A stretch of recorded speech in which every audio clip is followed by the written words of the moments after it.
사람들 앞에서 장모는 일부러 목소리를 높였습니다. 다들 들으세요. 저 인간은 우리 집에 붙어 사는 거지입니다. 순간 거실에 있던 친척들이 어색하게 웃었습니다. 누군가는 고개를 돌렸고 누군가는 못 들은 척 했습니다. 하지만 그 남자, 민주는 아무 말도 하지 않았습니다. 그저 고개를 숙인 채 식탁 끝에 조용히 앉아 있었습니다. 그날도 그랬습니다. 상 위에는 갈비찜과 전복구이가 올라왔지만 민준 앞에는 식은 밥 한 공기와 김치뿐이었습니다. 장모는 젓가락을 들며 말했습니다. 능력도 없는 사람이 좋은 반찬은 왜 먹어? 아내 수연은 처음엔 당황한 듯 했지만 이제는 말리지 않았습니다. 오히려 조용히 시선을 피했습니다. 민주는 그게 더 아팠습니다. 남이 무시하는 건 참을 수 있었습니다. 하지만 한때 자신을 믿어주던 사람이 이제는 같이 외면하는 순간은 견디기 힘들었습니다. 민주는 원래 이런 사람이 아니었습니다. 어릴 적 그는 비가 많이 오던 밤에 부모를 잃었습니다. 갑작스러운 교통사고였습니다. 장례식장이 무엇인지도 모르던 나이에 그는 검은 옷을 입은 어른들 사이에서 혼자 서 있었습니다. 그날 이후 그의 삶은 남의 집을 전전하는 시간이었습니다. 친척집 작은 방, 창고 옆방, 때로는 거실 구석, 밥을 먹을 때도 늘 마지막이었습니다. 얘는 언제까지 데리고 있어야 하냐? 어린 민주는 문 밖에서 그 말을 들었습니다. 그날 그는 울지 않았습니다. 대신 마음속으로 다짐했습니다. 나는 누구에게도 짐이 되지 말자. 그 후 민주는 공부만 붙잡았습니다. 돈이 없으니 학원도 못 다녔고 책 살 돈이 없어 도서관에서 밤을 보냈습니다. 그런데 이상하게도 컴퓨터 앞에만 앉으면 세상이 조금 조용해졌습니다. 복잡한 코드는 그에게 말을 걸어오는 것 같았습니다. 남들은 며칠 걸리는 문제를 민주는 밤새 풀어냈습니다. 대학에 들어가서도 마찬가지였습니다. 교수들은 말했습니다. 저 학생은 다르다. 대기업 연구소에서도 연락이 왔고 창업을 권하는 선배도 있었습니다. 하지만 민주는 늘 한 발 뒤로 물러섰습니다. 부모도 없고 집안도 없고 기댈 사람 하나 없는 자신이 너무 빨리 앞으로 나서면 또 누군가에게 이용당할까 두려웠습니다. 그러던 대학 시절 아는 선배가 한 사람을 소개했습니다. 민준아, 너처럼 조용한 사람에게 잘 맞는 여자가 있어. 그 여자가 바로 수연이었습니다. 수연은 부잣집 외동딸이었습니다. 하지만 처음 만났을 때의 수연은 민준을 돈으로 보지 않았습니다. 그녀는 민준의 낡은 가방을 보고도 비웃지 않았고 허름한 셔츠를 입고 나온 그에게 따뜻한 커피를 건넸습니다. 선배한테 들었어요. 민준 씨는 뭔가 큰 걸 할 사람이라고요. 그 말 한마디가 민준의 마음에 오래 남았습니다. 처음으로 누군가가 그의 현재가 아니라 가능성을 봐준 것 같았습니다. 두 사람은 조심스럽게 가까워졌습니다. 수연은 민준의 조용함을 좋아했고 민준은 수연의 따뜻함을 믿었습니다. 결혼 이야기가 나왔을 때 장모는 처음부터 탐탁지 않아 했습니다. 부모도 없고 가진 것도 없고 직장도 변변치 않은데 뭘 보고 결혼한다는 거니? 그때 수연은 분명히 말했습니다. 엄마, 민준 씨는 지금 가진 건 없어도 앞으로 크게 될 사람이에요. 그 말에 민주는 평생 처음으로 가족이라는 꿈을 꾸었습니다. 어쩌면 이제는 자신도 누군가의 집에 당당히 들어갈 수 있을지 모른다고 생각했습니다. 하지만 결혼 후 현실은 달랐습니다. 처가살이는 처음부터 숨이 막혔습니다. 장모는 민준을 사위가 아니라 얹혀 사는 사람처럼 대했습니다. 처음 몇 달은 그래도 참을 만했습니다. 아직 시작이니까 민주는 그렇게 생각했습니다. 그는 밤마다 혼자 프로그램을 만들었습니다. 인공지능 기반 데이터 처리 기술. 누구에게도 말하지 않았지만 그가 대학 때부터 연구해 온 기술이었습니다. 다만 상용화하려면 장비도 필요했고 사람도 필요했고 무엇보다 자신을 믿어줄 곳이 필요했습니다. 하지만 집안에서는 그런 말을 꺼낼 수 없었습니다. 장모는 매번 물었습니다. 그래서 돈은 언제 벌어올 건데? 민준이 조심스럽게 설명하려 하면 말이 끝나기도 전에 잘랐습니다. 비전? 가능성? 그런 걸로 밥 먹고 사니? 시간이 흐를수록 수연도 달라졌습니다. 처음엔 남편을 감싸던 그녀가 어느 순간부터 장모의 말을 따라하기 시작했습니다. 당신이 뭘 하려는지는 알겠는데 이제 결과가 있어야 하잖아. 우리 엄마가 심한 말하는 건 맞지만 당신도 보여준 게 없잖아. 그 말은 민준의 가슴을 깊게 찔렀습니다. 보여주고 싶었습니다.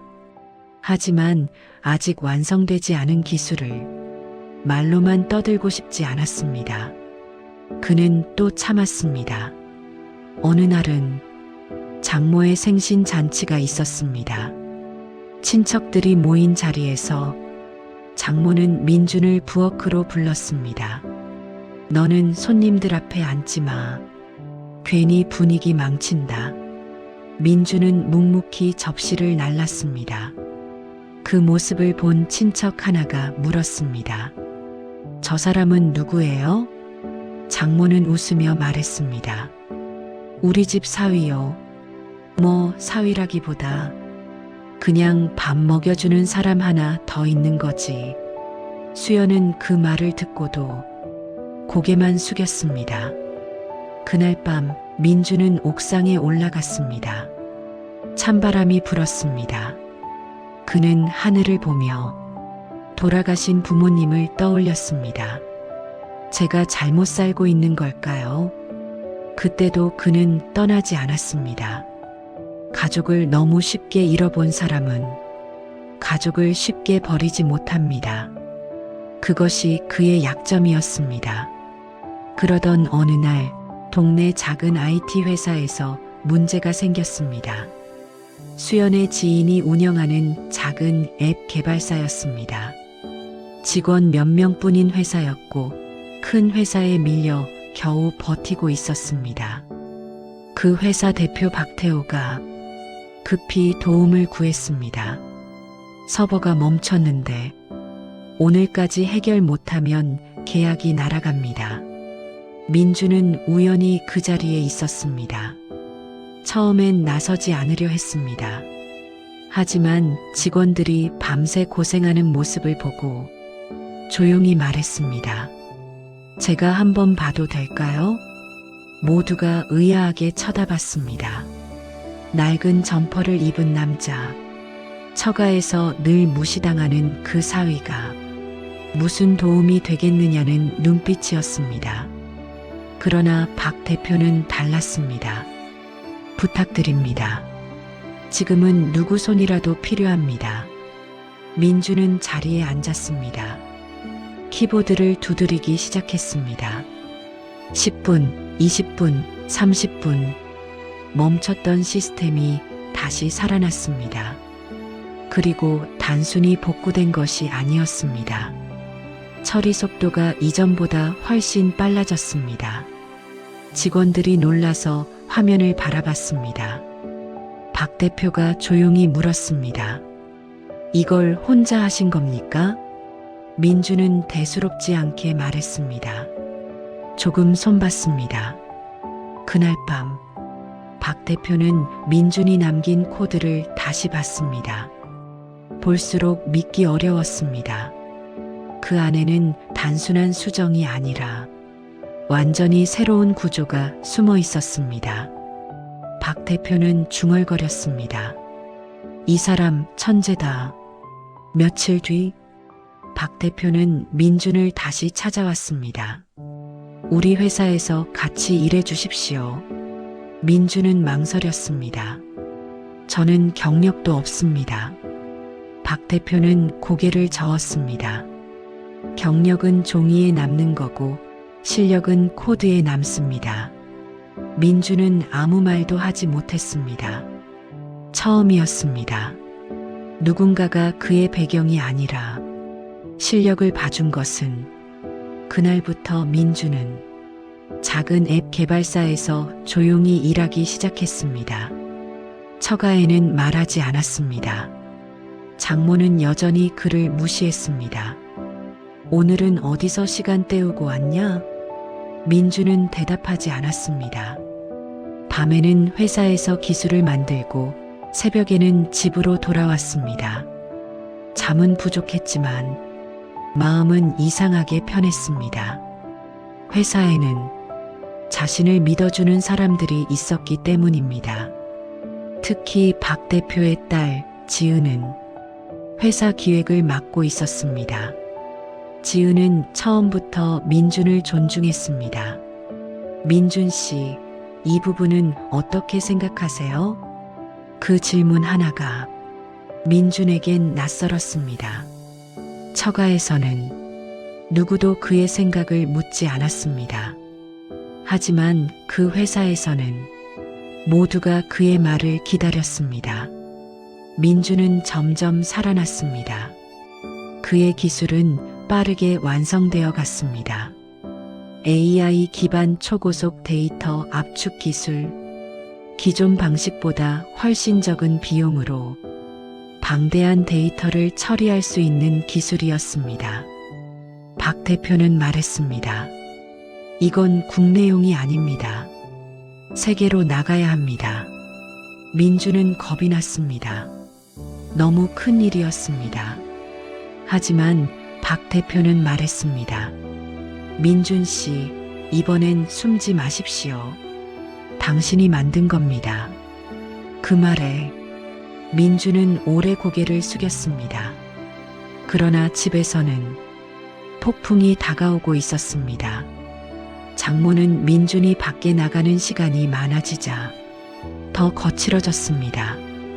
돈도 못 벌면서 바람이라도 났니? 수연도 의심하기 시작했습니다. 요즘 어디 다녀? 민준은 사실대로 말하고 싶었습니다. 하지만 그 순간에도 수연의 눈빛은 믿음이 아니라 의심이었습니다. 그는 조용히 말했습니다. 일하고 있어. 수연은 피식 웃었습니다. 무슨 일? 당신이 할 수 있는 일이 있어? 그 말에 민준은 더 이상 설명하지 않았습니다. 며칠 뒤 장모는 이혼 서류를 꺼냈습니다. 이제 끝내자. 우리 딸 인생 더 망치지 말고. 수연은 옆에 앉아 있었습니다. 민준은 수연을 바라봤습니다. 혹시라도 한마디 해주길 바랐습니다. 엄마, 그만해. 그 한마디면 민준은 다시 버틸 수 있었습니다. 하지만 수연은 끝내 아무 말도 하지 않았습니다. 오히려 조용히 말했습니다. 나도 지쳤어. 그 순간 민준의 마음속에서 무언가 조용히 끊어졌습니다. 그는 이혼 서류를 받아들었습니다. 손이 떨렸습니다. 부모를 잃던 날 이후 다시는 가족을 잃고 싶지 않았는데 그가 붙잡고 있던 가족은 이미 오래전에 그를 놓고 있었습니다. 민준은 도장을 찍었습니다. 장모는 냉정하게 말했습니다. 짐은 오늘 안에 빼. 민주는 고개를 끄덕였습니다.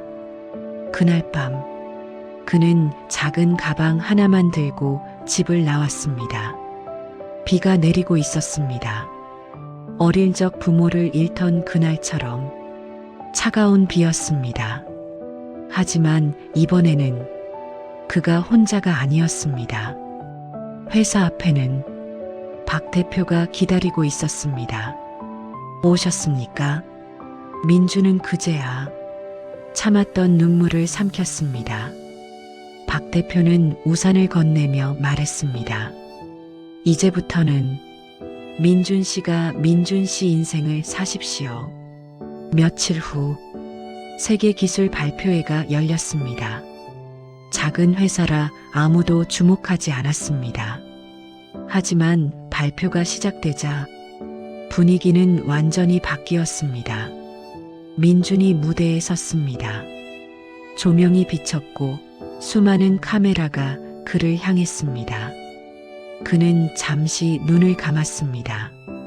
어린 시절의 자신, 친척집 문 밖에서 숨죽이던 아이, 장모 앞에서 고개 숙이던 자신이 차례로 떠올랐습니다. 그리고 마이크를 잡았습니다. 이 기술은 제가 개발했습니다. 시연이 시작됐습니다. 거대한 데이터가 순식간에 처리되었습니다. 회의장은 조용해졌습니다. 그리고 몇 초 뒤 박수가 터졌습니다. 해외 기업 관계자들이 자리에서 일어났고 기자들이 몰려들었습니다. 그날 밤 뉴스는 민준의 이름으로 가득했습니다. 한국의 무명 개발자, 세계 최초 기술 공개, 작은 앱 개발사, 글로벌 시장 뒤흔들다. 다음 날 아침 장모는 뉴스를 보다가 컵을 떨어뜨렸습니다. 화면 속 남자는 분명 민준이었습니다. 장모의 얼굴이 하얗게 질렸습니다. 이게 그놈이라고? 수연도 화면 앞에 굳어버렸습니다. 그들이 거지라 부르던 남자, 능력 없다고 비웃던 남자, 그 남자가 전 세계가 찾는 사람이 되어 있었습니다. 수연은 급히 전화를 걸었습니다. 하지만 민주는 받지 않았습니다. 문자도 보냈습니다. 우리 다시 이야기하자. 답장은 오지 않았습니다. 장모는 직접 회사를 찾아갔습니다. 하지만 이미 늦었습니다. 접견실에서 만난 민주는 예전의 민준이 아니었습니다. 그는 차분했고 흔들리지 않았습니다. 장모가 말했습니다. 내가 그땐 몰라서 그랬다. 가족끼리 이러는 거 아니다. 민주는 조용히 대답했습니다. 가족이라면 사람을 그렇게 버리면 안 됐습니다. 수연이 눈물을 흘리며 말했습니다. 나 정말 후회해. 민주는 오래 침묵했습니다. 그리고 말했습니다. 내가 가장 힘들 때 당신은 내 편이 아니었습니다. 그 말에 수연은 아무 말도 하지 못했습니다. 시간이 흘렀습니다. 민준의 회사는 세계적인 기업들과 계약을 맺었고 박 대표의 회사는 크게 성장했습니다. 그러나 민준이 진짜로 얻은 것은 돈이나 명예가 아니었습니다. 그를 사람으로 봐준 사람들, 그의 말을 들어준 사람들, 그가 넘어질 때 우산을 내밀어준 사람들, 그것이었습니다. 그리고 몇 달 뒤 민주는 새로운 소식을 전했습니다. 그는 박 대표의 딸 지은과 조용히 결혼식을 올렸습니다. 화려한 예식은 아니었습니다. 작은 정원에서 가까운 사람들만 모였습니다. 민주는 눈물을 참지 못했습니다. 지은이 조용히 말했습니다. 이제 혼자 버티지 마세요. 같이 살아가면 됩니다. 그 말에 민주는 처음으로 진짜 가족을 얻었다는 생각을 했습니다. 기자가 그에게 물었습니다. 성공의 가장 큰 이유가 무엇입니까? 민주는 잠시 생각했습니다. 그리고 웃으며 말했습니다. 저를 믿어준 한 사람이 있었습니다. 그 사람이 아니었다면 저는 아직도 제 재능을 숨기고 살았을 겁니다. 또 다른 기자가 물었습니다. 전 처가에 하고 싶은 말이 있습니까? 민주는 고개를 저었습니다. 복수는 끝났습니다. 제가 행복해지는 것이 가장 조용한 복수니까요. 그날 인터뷰 마지막에 민주는 이렇게 말했습니다. 사람은 가진 돈으로 판단하는 게 아닙니다. 지금 초라해 보여도 그 안에 어떤 시간이 숨어 있는지 아무도 모릅니다. 누군가를 무시하는 순간 어쩌면 인생에서 가장 큰 사람을 놓치는 것일지도 모릅니다. 그리고 그는 새로운 아내의 손을 잡고 조용히 걸어갔습니다. 더 이상 식탁 끝자리에 앉지 않아도 되는 삶, 누구의 눈치를 보며 숨죽이지 않아도 되는 삶, 자신의 이름으로 당당히 살아가는 삶. 민주는 마침내 그 삶을 시작했습니다. 그리고 아주 천천히 진짜 행복해졌습니다.